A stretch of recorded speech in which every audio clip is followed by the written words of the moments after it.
start rolling in. So we are live right now, and just making sure it is on all of. Nope, I don't like hearing feedback from myself. There we go. Okay. Boom. Go live on Instagram,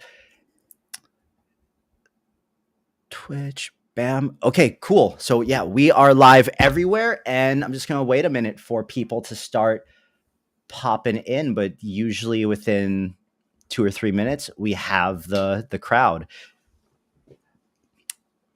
What? So you're in Tokyo though right now, right? I am in Tokyo. Yeah, I just woke up like 1 hour ago. It's like now it's 8 a.m. So it was quite an early wake up. Got it. Because I'm in Hawaii, so technically we're not that far from each other. Wow, Hawaii, amazing. Yeah, we are not far, honestly. Yeah, I'm way ahead of you though. Like it's already Sunday here, Saturday here. It's the dateline, man. I remember when I went to Japan, my clock was so jacked up for the longest time. It's the most extreme change you can do, like, right? Hawaii going to Japan, like in terms of time. Did you move there just for work? At the beginning, yes. It's already like 15 years or more than I've been living here. And I'm originally from Italy. Sick. Yeah, I was reading that on your website. Yeah. So do you speak Japanese now? Yeah. I speak Japanese. Awesome. Although not as fluently, but I can. I mean, normal life, it's fine. Yeah. Awesome. Well, looks like the crowd is here. We'll give everyone just a few more minutes to get a couple more people in here. Guys, what is up? Welcome. Man, do I have an exciting one for you guys today. I know I showed you guys his stuff yesterday, but today we are very fortunate. I'm joined by, I'm going to call this man a legend because I think he's a legend every time I see one of his videos pop up on my Instagram feed, Ruben Fro. So Ruben, thank you so much for joining us. Yeah, thanks so much to you. I mean, it's a great opportunity, and honestly, I love your work as well. And your work you've been doing artistically, and what you've been doing with Civitai as well. Really amazing stuff. Well, really appreciate that, man. The feeling is definitely mutual. For those of you that do not know, Ruben is you know what? You tell the people what you do, because I'm going to completely fumble it because I'm still wrapping my head around what you do. So why don't you go ahead and give the people the small intro about yourself, and then before we get into the conversation, we'll take a look at some of your work. Okay. For the large crowd that probably isn't familiar with you. Okay, sounds great. So I'm Ruben Fro. I'm a visual effects artist, let's say easily about that, and director, and mostly working with point clouds and volumetric stuff. So like 3D scanning and creating worlds out of that, visuals. And I've mostly been working, with this content, this kind of stuff for music videos and movies, commercials, and this kind of works. And I'm also head of cinematics at Jadu AR, and we are doing an AR gaming. Yeah, something like that. So cool, man. Just to get a little bit of the resume going, who are some of the larger people or companies that you're particularly proud to have worked with? So let's see. I've worked with so many of the amazing people. One that I really enjoy working with music video was A$AP Ferg featuring Pharrell Williams. It was a really cool music video we did there. Then I did another music video with Pussy Riot. And then what I did, I'm doing now mostly live visual for the Afterlife series. So concert, that's one really enjoying. Then I worked with Virgin, McLaren, Acronym, and then what else? That's quite the resume. Yeah, it kind of started in 2020 doing this, so I started there and getting more job about that. Awesome, man. Well, look, before we get into talking about anything and really diving deep into what you do, I want the people who don't know you to see exactly what you do. So, the first thing I want to start by showing them is the Vietnam video you said was one of your first ones to really go viral on Twitter, right? Yeah, exactly. It's All right. down. No, it's not that one down there. Most Oh, down. Yeah, it's this boom, one. this one. There we go. Okay. Yeah. Okay, I'm going to turn the audio on for this guy.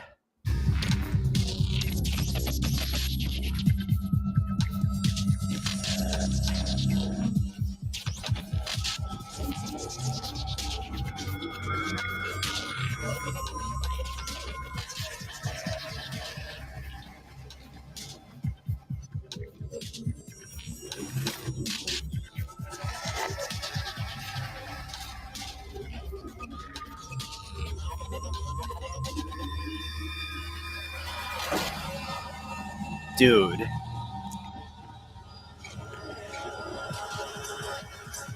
I have this nostalgic feeling about this because I made this in 2000 and oh, actually, the next video you can actually see how I did some of this part, how everything, Ooh, yeah, wait, this Hanoi one right one, here? yeah, exactly. This is how the scene worked, and it's in the in Unity. Everything I do is made in Unity, the shader. So here I was just moving around in the scene, but it's fun because this was the first video that I made, and it was in 2020 during the start of the pandemic. I started doing this, and because in 2019, end of 2019, I was in Vietnam, and I was recording the streets with my 360 camera. So I was passing through these old small alleys and things like that. And when I came back to Japan, I took those data, I processed them like with video photogrammetry, created like the 3D image, and my my workflow with point shaders, point cloud. So that from that point it got popular on X, started getting more requests of making this kind of work, and kind of growed from there. So since how long from shooting this video to the edited version we see on social, how long is a process for one of these videos? So basically, at first was shooting this. This is just walking around this alley with a 360 camera. So like 30-second, maybe 1 minute video. I don't remember exactly. A very short video. Came back to Japan. Everything came out. I think it was around February. So, and it was something new because these sort of things like photogrammetry, point cloud. I was doing it for fun before. I was doing an interactive installation using this kind of technology. So I was developing all the way to render these points, and came back, processed the data, started working with this, but I wasn't really sure what I was going to do, honestly, when I had the data. So took some time, but I think like in 1 month or so, I had like the 3D scene, and then I started adding like small details like the flickering lights, and then writing the music, and all these You wrote parts. the music too? Oh yeah, all my pieces Oh, are most actually. There is another thing because this is the second version. Let's say that I adjusted the later, but the original version I used to do like a very weird approach on music. I when I had like the data of the 3D location, like in point cloud data. So basically, it's a file telling you, X, Y, Z of that specific point and the color of the point. That's basically it. So it's a big file with all this data. So I processed those data, and I converted that data into like wave file. So it was just noise, like mostly noise, but there was some kind of pattern happening there because of the, like a street is in this position on yeah. the axis flat. So there was like pattern there happening. And I started processing this data and from a raw wave file, adding echo, FX pitch changing. So it was way more experimental in a way, very darker and glitchy. So I really like to do this kind of stuff, not just writing music, but also using like the actually raw wave data. I was trying to think of exactly what this reminds me of. And have you played Cyberpunk at all? Oh yeah. Oh, the brain dance thing. The brain dance, exactly, the brain dance, when you're in the brain dance and you can go around and you're looking through the scene. That's Okay. literally what this feels like. Honestly, I kind of know that some of my images at the time, because it was like I started, honestly, the first thing that I played, started, posting, but they were just experiment, was like 2019. And I know on some storyboards and some people there are my images on the Cyberpunk. So I haven't been credited, but yeah, but for sure it has been inspired by my stuff, for sure. Yeah, it's insane, man. So okay, so this was like the one of the first ones that really blew up, but I've noticed that as you've continued posting, the point clouds you're using for the environments look more and more detailed, Hmm. and you're also doing ones that feel even more experimental. So Oh like yeah. I really like, where was the one that I was looking at this the other day? It was like this one. Hmm. I thought this was insane.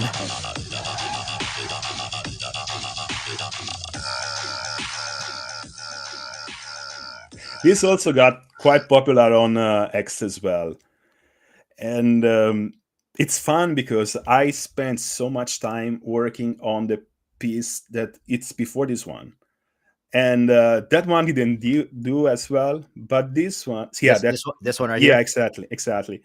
I spent so much time working on this, but this didn't have the same effect. At the same time, there was some stuff that I was developing for this one ended up making the other one possible. So it's not like wasted time. And everything that you do in the end, it's about, helping you figure out what to do next, I think. So So is most of the stuff we see in your work, is it from actual footage you record and then you also combine 3D assets into it and then everything kind of comes together with the point cloud? yeah, basically I record, the streets or whatever the place is going to be, and I process those footage. Usually, it's me working around the displays.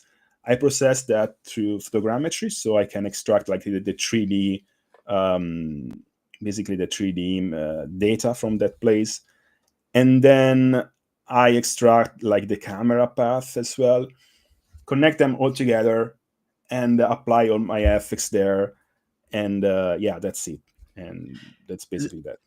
Okay, so for people that don't know, because I'm sure a lot of this is new to a lot of the people watching that frequent our stream, I have shown people here and there what a Gaussian splat is, but can you break down the difference between a Gaussian splat from a point cloud from a nerf? Hmm.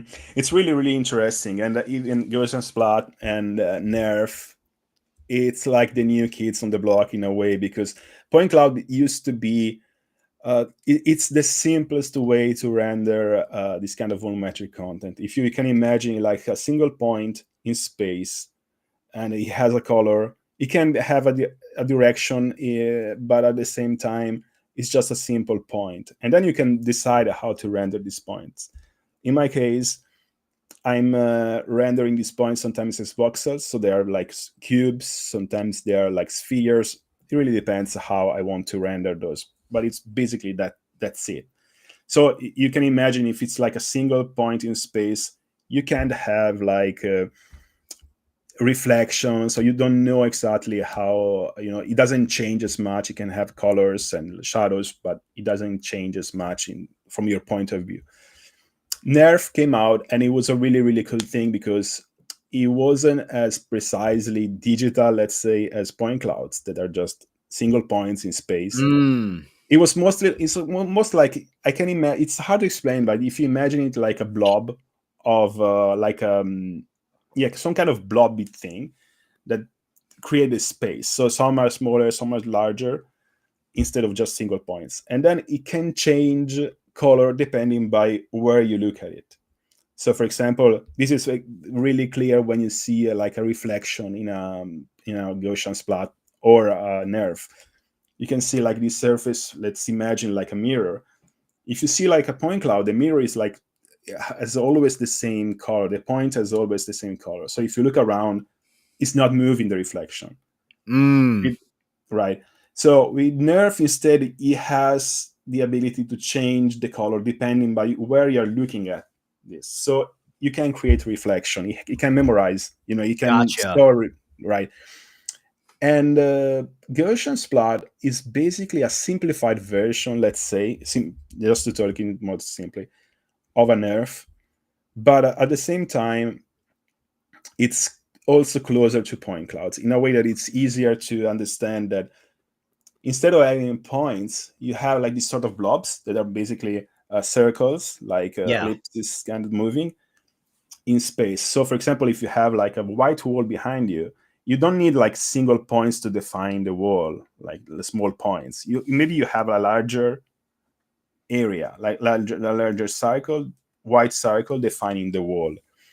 And when you put everything together, it's more fuzzy, but it gives you like an something that looks closer to how reality world looks like, not as digital, let's say. And your favorite one to work with are the point clouds. The point clouds. I have other works in Gaussian splat, but because basically what I do, all my for example, if you look at let's see, maybe down. Oh yeah, you see on the right the one with the graffiti. This one. Yeah, that one. That's a Gaussian splat, and you can apply FX on the Gaussian splat as well. That's so cool. You see, when it's exploding, you see they are not like points; they are like small circles. That's what usually. Well, the Gaussian splat feels more like when you're in the center of it, where it's like it's the most detailed. It really feels more like a picture in augmented reality, whereas the point clouds have that kind of like, because it's all just the shapes, it feels more digitized. Exactly. So I understand now. Yeah, it's fun because it really depends what you want to do, and on one way you can say that, and it's true. Gaussian splat is like the progression of point cloud aesthetic. So you have it's more realistic and it's closer, but at the same time they are just two different things. So I still, I have all my FX, all my explosion things and stuff working in Gaussian splat as well. But I have work even recently, as like last month, that they required specifically that kind of a point cloud aesthetic. So if you want to do something that looks more digital, point clouds are the way to go because they are more precise. Even the FX, when you split like a point cloud in half with some like I don't know, digitizing thing, it just looks very digital, very sharp. While we actually got a question in the chat that I want to make sure that I throw this at you before we get too far away from it. Doing things with generated point clouds, has it ever made you think about using LiDAR data, or are accurate real life points not as appealing for a creative process? Oh, they are. I mean, I've used LiDAR data as well for the music video we did with ASAP Ferg and Pharrell. Actually, we had a very large scanner, like a scanner, capturing very expensive stuff, like a $50,000 stuff. And I think on the top you can find that music video. Oh, is it somewhere up here? Oh yeah, it's this one. Yes, my sequence was captured in with a mix of 360 cameras and insane. This is New York. So, and the outside, this was captured with like professional LiDAR scanners. Yeah. I don't even know what a professional LiDAR scanner looks like. it's like a big machine like that you place in the middle of the street, and it's like scanning. Or I mean, you can see the laser, but it's pretty insane to Is it me. like the And it's things that very are expensive. is it like the things that are on top of like the Google cars that are driving around making the map? Kinda Okay. like that. And for this project, we had the use of that, and some, because you cannot use it everywhere, but it's so precise and you capture like an entire neighborhood. I mean, you place it there, and you have like all the place there, the streets over, and the train. So it's really powerful, but you cannot use it anywhere because you cannot just go down inside a train just walking and capturing with the thing. So Dude, that's why. I would love to be in the room and see ASAP Ferg and Pharrell's face when they see this for the first time. Oh yeah.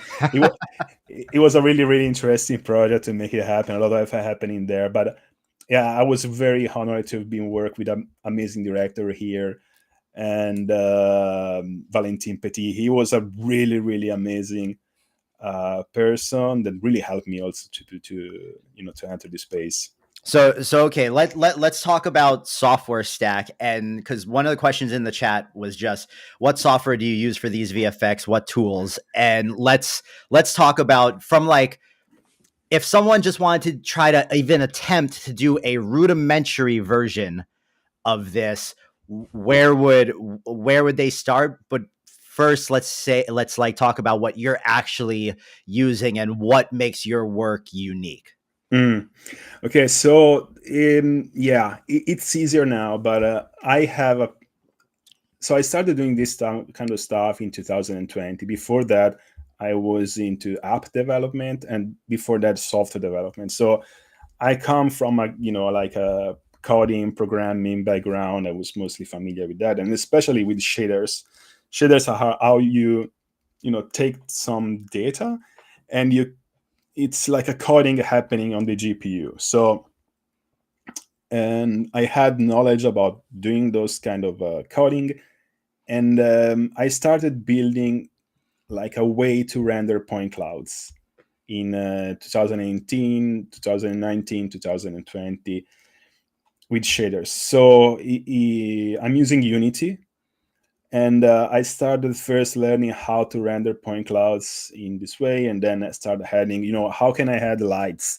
So started reading papers about how the lights is working, where I can get the data, and how to add light data to these points. Then I started doing graphics. The first one was like how I can explode points, how can I divide points. So it's all something that I've developed by myself into my own shader. So everything that you see is just Unity plus one shader, creating everything, FX lights and things. So it's a hard thing to do if you are not familiar with this kind of stuff, but it's getting easier. And even Blender has the ability to do that. One of my friends is doing this mostly in Blender, and he's doing like tutorials. And shout out to Massimo, is MVNYC. If you know him. Wait, say it one more time. We'll drop a link for people so they can go check out his stuff. If you go on Instagram, it's like mv.nyc,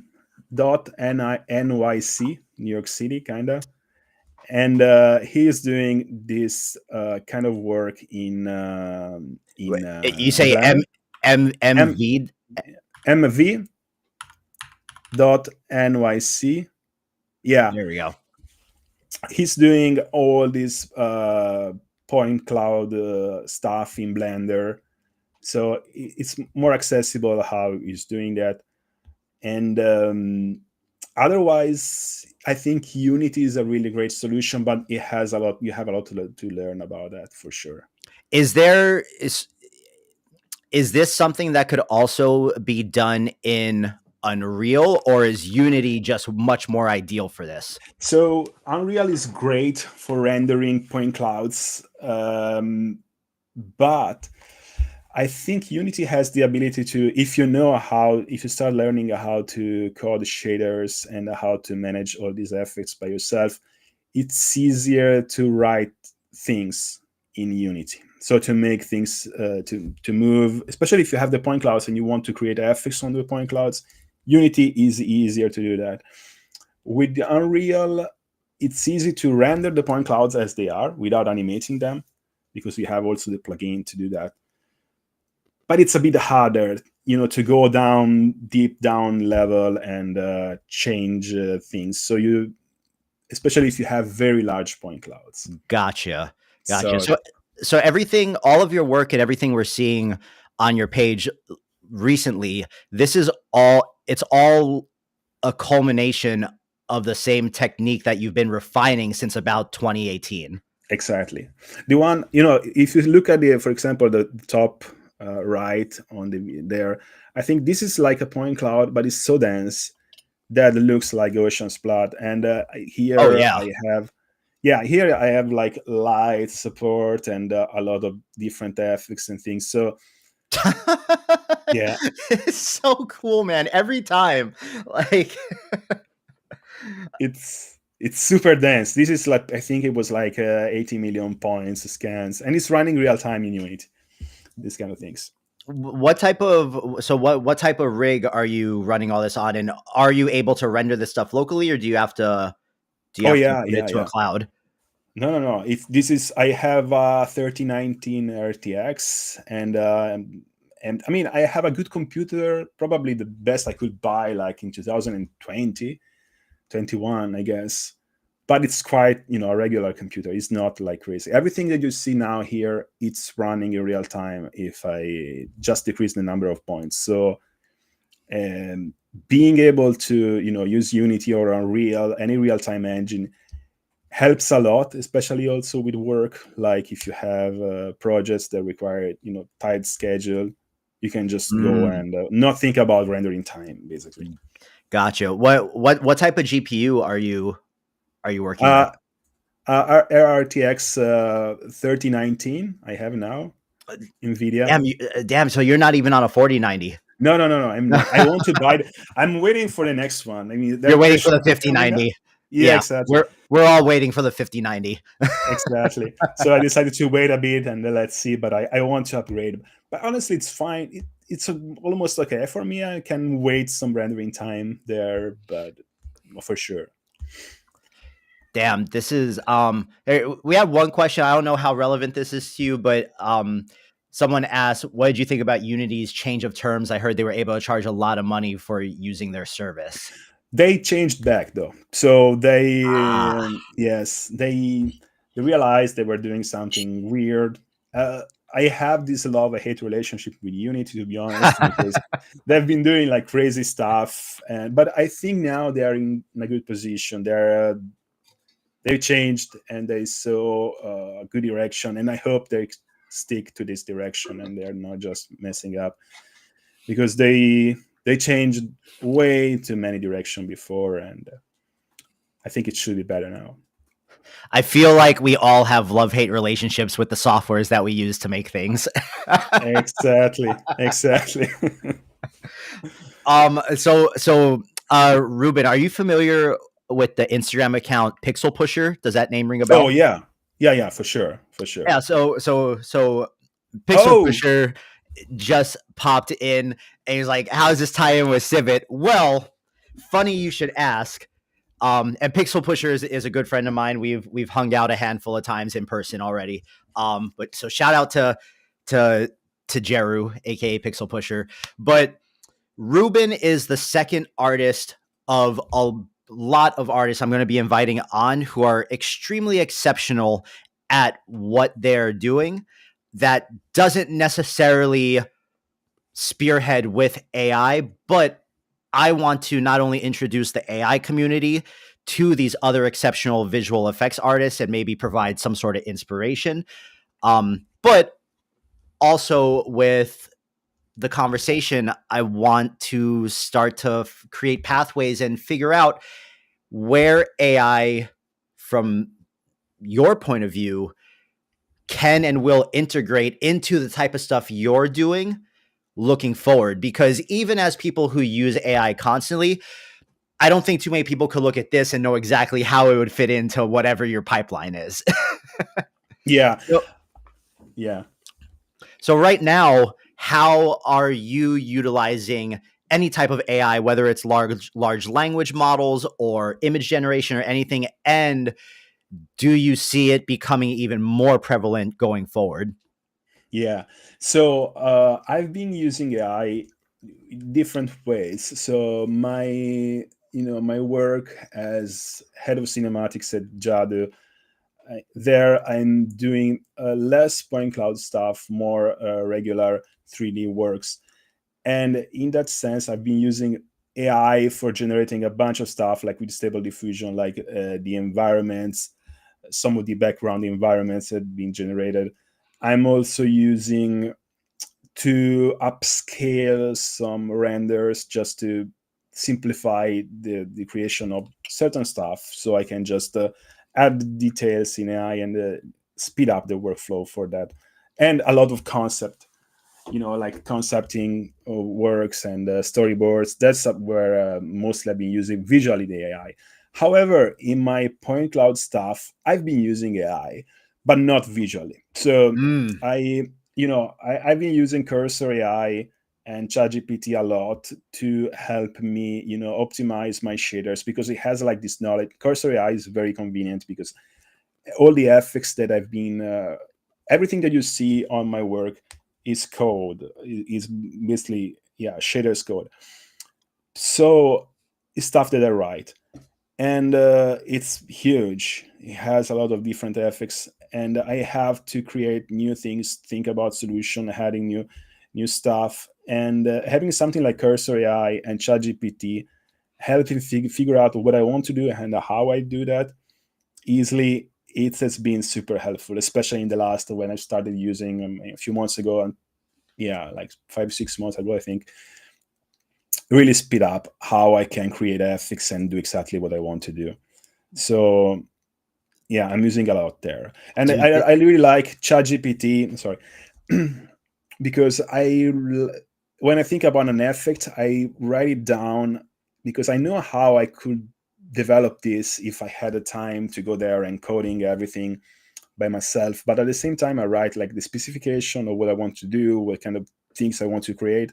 I pass that to ChatGPT, help me figure out the first line, and then I start coding, and then I use a Cursor AI to fill in and troubleshoot and do other things. what's the difference between Cursor AI and ChatGPT? What's So the Cursor AI is actually integrating in the code. It's like a code editor. It's like similar to Visual Code. Okay. So you can just, you have your code there, and you can open like a chat on the side and ask and talk about the code with it has support of different type of services like Claude or ChatGPT. You can decide which one you want to talk with, and you can ask them like, okay, I have this shader, I want to optimize, I want to change something. You can highlight a part of the shader. He's going to suggest changes, and you can apply, and automatically you can, it shows you which part of the code is going to remove and which part of code is going to change,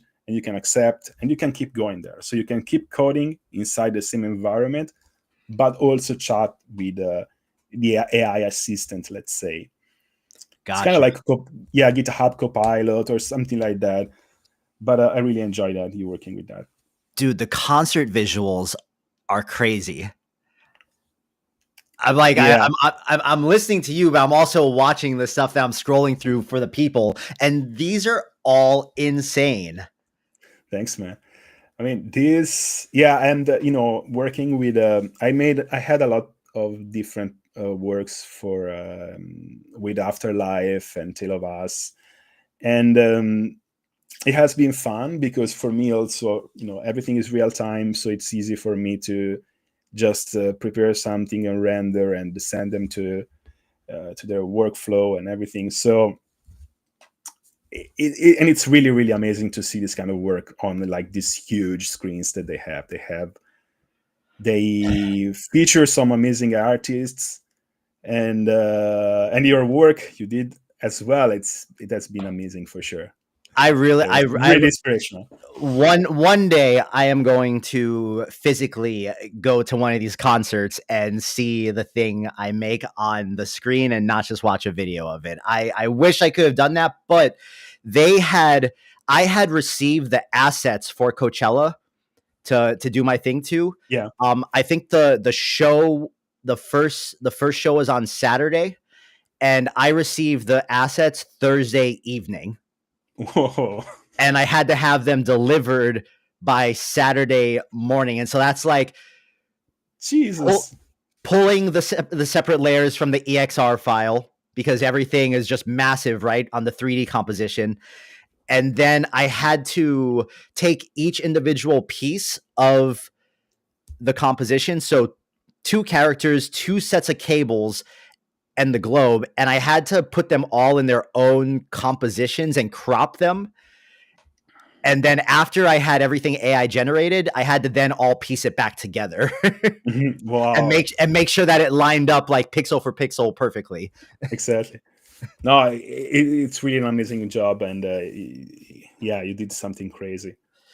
So another one I saw of yours, this is one of your more recent ones. I thought this was like, so one of the things that I think, just looking at all the videos we've been scrolling through here, that seems to really be a standout that you seem to be drawn to in your style is kind of like the undulating wave where there's some type of event that happens or an explosion, and it's not just like a boom, but it's like the waves come out from the center, and it creates such a satisfying thing to look at. Yeah, for sure. It's all about, even there, I don't remember where I saw something like this before, but for sure it has been inspired by so many things. And I do really like the idea of scanning the swipe movement and the waving movement. And it's the easiest effort when you try to code shaders at the beginning, like the wave sign, like trying to create waves is the easiest thing to do, the first thing that you do. So it's basically my hello world in this kind of type of VFX. But when you combine everything together, it's so satisfying. I mean, the wave, it's really, yeah, it's something I enjoy doing for sure. Oh, we had a comment by one of our stream regulars here that said, you can generate point clouds in NumPy, so it would be possible to translate an image to a 3D model to then generate a point cloud. Oh, yeah. I mean, if you think about what everything is going to be possible, I'm really excited. I've seen also people training using videos generated by AI. I'm not really sure what, but it was like a video of a fly through to a AI generated space, and they use this data to train like ocean splatting. So to create, like, they have like a 3D space model created from like an AI workflow. So I'm really excited about this, being able in the future to create 3D elements, 3D with AI, and then generate point clouds from them. That's really something. This one is more like a conceptual, because I really like also doing concept work, how the future is going to look like, and this was inspired with the Vision Pro and things like that. But see, man, when we have a pair of just glasses, when these Ray-Bans aren't just the little camera, but when it's the full heads-up display on the lenses, that's what I want to be around for. 100%. Even what we are doing with at Jadu, we are building like this augmented reality game, and I feel like with AR we are always almost there, but not yet. Kind of like VR as well. AI exploded. We reached that point where it just became like so powerful. I feel like AR is getting there, and it will get there, but it still needs sometimes to to figure out the material getting smaller, but it's going to be there. And when we are going to have like glasses, as you said, like the Ray-Ban, but like pass through AR, this is going to change a lot. It's going to be stuff like this that I imagine stuff like this happening in the future just with a pair of glasses for sure. Okay, so when you say that you guys are developing an AR game, what platform or what device is that meant to be experienced on? Currently is on iOS and Android, so it's like a smartphone AR game. and we are doing a new release next year, so it's going to be a kind of different type of game next year. But eventually, I mean, if you look at the long term thing, I think glasses are going to be really a good solution, but they need to be glasses. They don't need to They, be like headsets. That's the thing. that's what I'm saying. I think it's when these and the Quest or the Apple Vision Pro, I feel like every year and a half or every 2 years are going to get closer and closer to one another until we finally have the device that I think we're all waiting for, which is the wearable that look just like your glasses right now. Exactly. Yeah. And I can imagine there is so many connection. I don't know if you've seen like this sort of games in AI generated by AI. There was like the Minecraft thing where you can actually move around, and every step is generated by AI because it was trained by that. Yeah. We were looking at something at that on one of our like reaction streams because we saw it posted on LinkedIn somewhere. But as the guy was turning the camera, it was being generated, which is Yeah. insane to think about. Yeah. So I can imagine, with more training. So right now, I think it hallucinates after a while for sure. But, but I think in the future, if you have glasses and stuff like that, some really, really crazy thing could happen in that space. Man, it's just like all of the stuff is so it it's so unique, man, and it's so cool to see that, especially with how popular 3D has gotten in the past couple of years, especially with kind of like how Blender has Hmm. exploded, and then you have Unreal, which is free, and it's so cool to see people doing stuff that is so original. Thanks, man. It's just I start doing this because I enjoy doing this kind of experiment. For me, it's more like trying things out, experiment with stuff. Can I do this? Can I do not? And then some artwork may come out of it, but mostly it's about learning how to do things. And yeah, this is from Jadu AR, some of the visual that I did, some of the content. So there are some point clouds there, but it's mostly like characters for the game. So cool, man. What who are you inspired by? So it's hard to say. I mean, so many things. Like I have this passion. I always been passionate about the cyberpunk movement as well. So I Mm-hmm. think my colors are going closely to that. So the Ghost in the Shell kind of thing, and the theme about digital but still like glitchy. I don't really like things being too perfect. So everything for me is like always kind of glitchy, always kind of broken. So, and the concept of digital life as well, it's something that fascinates me a lot. Like something in the future, if we're going to be scanned and placed into like a 3D environment world, how would we see life and everything happening? So that's sort of thing as I imagine, for me. It connects a lot with point clouds, because point clouds, you have this thing about you capture an environment, 3D space, and you end up with points, XYZ points floating in space, and it just give you like these uh, you understand reality. I think like with these points, you understand where actual things that you see around you, where they're placed in space, and you have like analytical data showing you that. So I don't know, like dissolving realities. That's So visually a lot of so stuff. Yeah. so cool, man. It's like do I would imagine that it's particularly inspiring living in Japan with being able to just like go and explore different parts of the city. Yeah, it used to be more before, honestly, because now I've been living in here for such a long time, and everything kind of looks normal to me. So that's why I Gotcha. think, yeah. So that's why the video from Vietnam was the one that really that I worked very closely on that one, and inspired me a lot. capturing Vietnam and turning that into point clouds, because it was something different from Japan. But I think a lot of my videos are from Japan as well, and it has this particular feeling. However, I have a few videos also. I'm Italian, so from Florence. So if you like, for example, I think, yeah, the one on the right, the one that looks like a web, yeah, this one. This is like a street from Florence, and it has, so Japan is cool for this kind of cyberpunkish look, but you can create cool stuff even with a location that is as classic as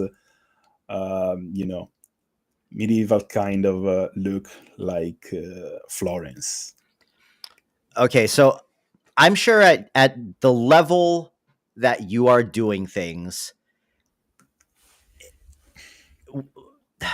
how do you let me think how to phrase this. Do you ever face creative burnout, or do you ever hit the wall where you just like you want to make something but the idea just isn't coming? True, it happens. I think I try to approach this in a way that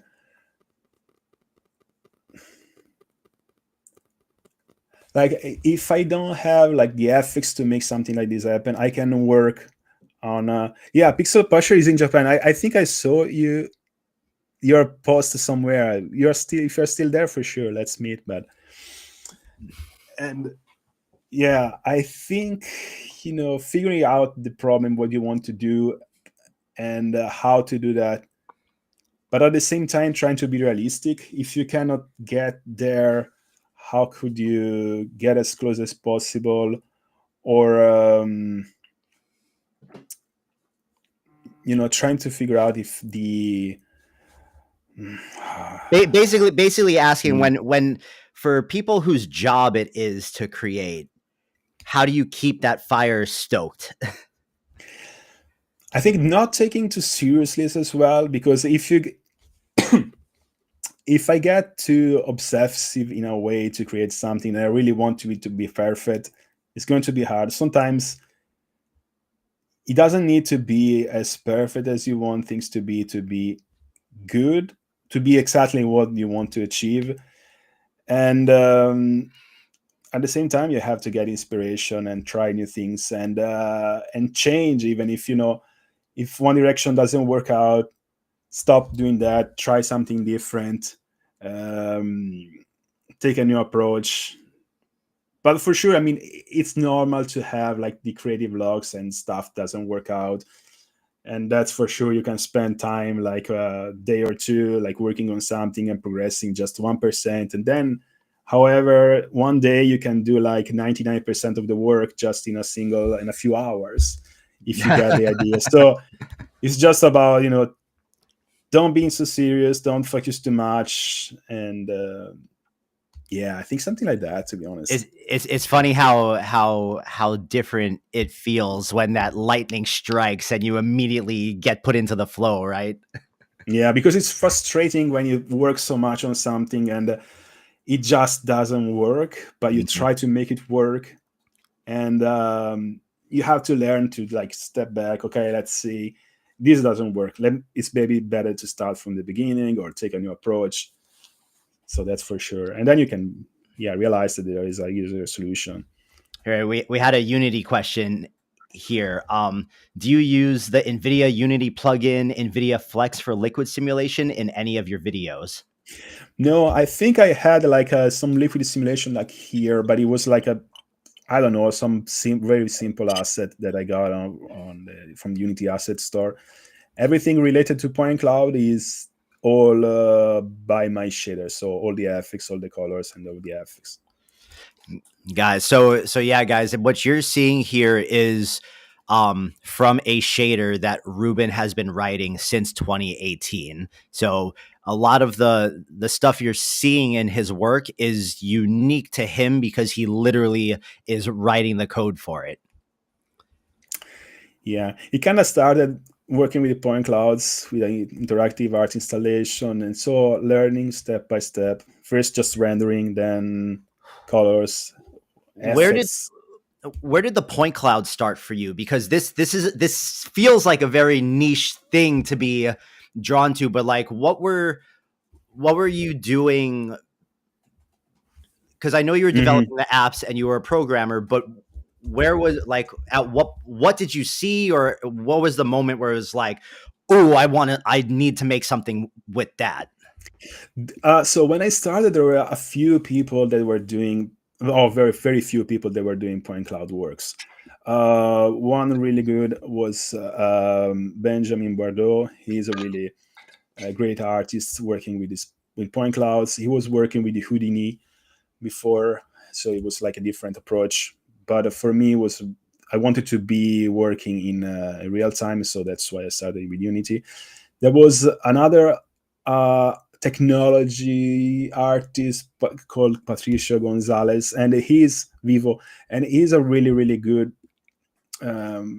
artist and developer. Mostly, it's really good in developing stuff, and that's where I first saw the first point cloud. At the beginning, how they work, and I was fascinated by the idea of capturing reality in this way. So if you imagine, usually it was like capturing things and making the meshes so everything looks like a 3D model. But the point cloud has this aspect of being just raw.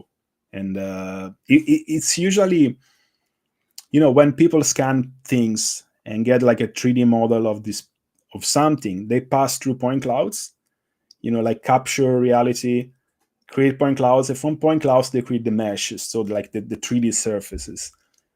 But I really love the step in between, like the actually raw point clouds, and it has this ability to be able to be manipulated more easily than meshes and create all these effects. So So awesome, man. So awesome. Well, look, we're not going to hold you much longer. We're coming up on the hour here. I know you are a busy guy. The last thing I want to ask you before we wrap it up here is, for anyone that would even like to attempt to mess with point clouds or nerfs or Gaussian splats as a total beginner, where would you recommend they start?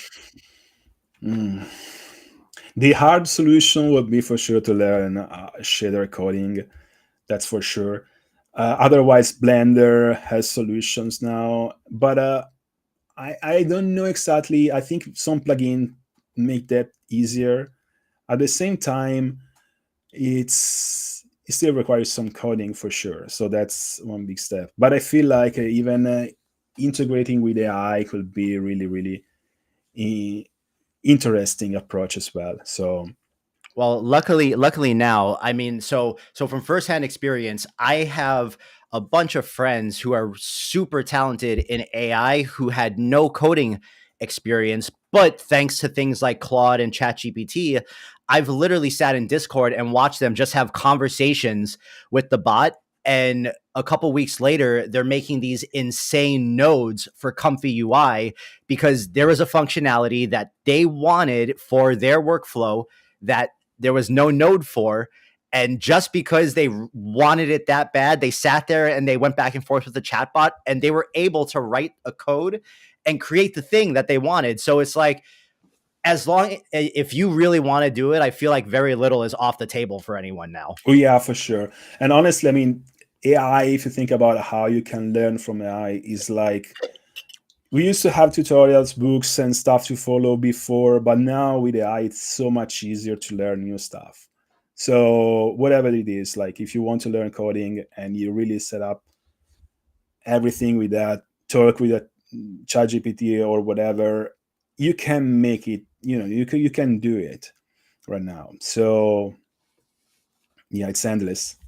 Awesome. Well, look, Ruben, man, thank you so much for taking the time out of your day. I know it's actually super early in the morning for you right now. So thank you for waking up early to sit here and just talk to me about all this, letting me pick your brain while everyone else gets to witness it. I am infinitely inspired by the stuff that you do, and yeah, dude, thank you. Thank you. It Thank has you. been a Thank you. pleasure, man. I mean, I really enjoyed it, and really, it has been amazing talking with you guys. Right on. Well, hopefully sometime in the near future, the stuff that I do gets to a point where there could be some meaningful way that we could collaborate on something. That'd be cool. That'd be cool for sure. Awesome. Well, Ruben, thank you. Hang out for just a minute while I shut this down. Guys, Okay. this has been a Civitai guest creator stream. My name is Tyler, aka jbugs.creative. This is Ruben Fro. In case you guys are not following him and you would like to keep up with him, I'm going to put his Instagram in the chat as well as his link tree. His X account, because I know Ruben, you're super active on X. So make sure you go follow Ruben in all the places. You will not be disappointed whenever you see something new from him pop up on your feed. I promise you, it will remind you that there is more to learn and more to make. So Ruben, thank you. Chat. This Thanks is so much, everyone. Everyone have a great weekend. We will be back on Monday with Ali for office hours, and I will be back on Thursday. Next week, Thursday, we're doing a special Project Odyssey AI film competition stream. Maddie will come on along with a few surprise guests. And yeah, that's what we're doing. Guys, have a wonderful weekend. Cheers. Boom.